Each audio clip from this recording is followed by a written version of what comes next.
यार पता नहीं पिछले जन्म में क्या पाप किया था, हिंदुस्तान में पैदा हुए। ये कोई देश है, ये कोई सरकार है, ये कोई लोग है? चलो छोड़ो, चले जाए कहीं और। पीएम नरेंद्र मोदी का एक वीडियो वायरल हो रहा है जिसमें वो कह रहे हैं पिछले जन्म में कौन सा पाप किया था जो हिंदुस्तान में पैदा हुआ।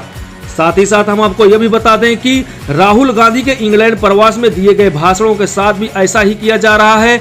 मोदी राज में ट्रोल गति को प्राप्त हो चुके बीजेपी नेताओं की बात क्या करना, लेकिन रक्षा मंत्री राजनाथ सिंह जैसे अपेक्षाकृत शालीन समझे जाने वाले नेता भी अगर राहुल गांधी के बयान को देश का अपमान बताने लगे और नियमों की परवाह किए बिना उनसे संसद में आकर माफी मांगने की बात करने लगे तो समझा जाना चाहिए कि यह किसी चक्रव्यूह के रचे जाने की आहट है।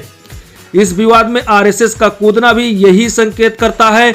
आरएसएस के महासचिव दत्तात्रेय होसबोले ने कहा है कि राहुल गांधी को ज्यादा जिम्मेदारी से बोलना चाहिए। यही नहीं, उन्होंने देश में चुनाव होने का तर्क देते हुए राहुल गांधी की इस बात को गलत ठहराया कि भारत में लोकतंत्र संकट में है।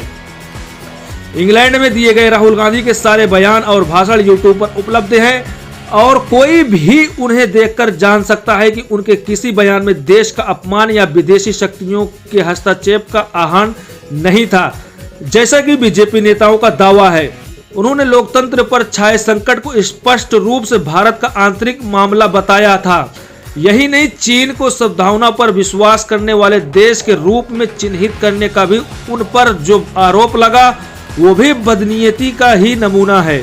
कैम्ब्रिज यूनिवर्सिटी के अपने लेक्चर में राहुल ने अमेरिकी और चीनी समाज की तुलनात्मक समीक्षा करते हुए बताया था कि अमेरिका व्यक्तिगत स्वतंत्रता को जिस तरह महत्व देता है वैसे ही चीन के लिए हार्मनी का महत्व है, क्योंकि गृहयुद्ध से लेकर सांस्कृतिक क्रांति के अनुभव देखते हुए वो चीजों को नियंत्रण के बाहर नहीं जाने देना चाहता। साथ ही साथ हम आपको ये भी बता दें कि आखिर शहीद राजीव गांधी के बेटे को देश का दुश्मन और मोदी सरकार को देश बताने की इस हिमाकत की वजह क्या है।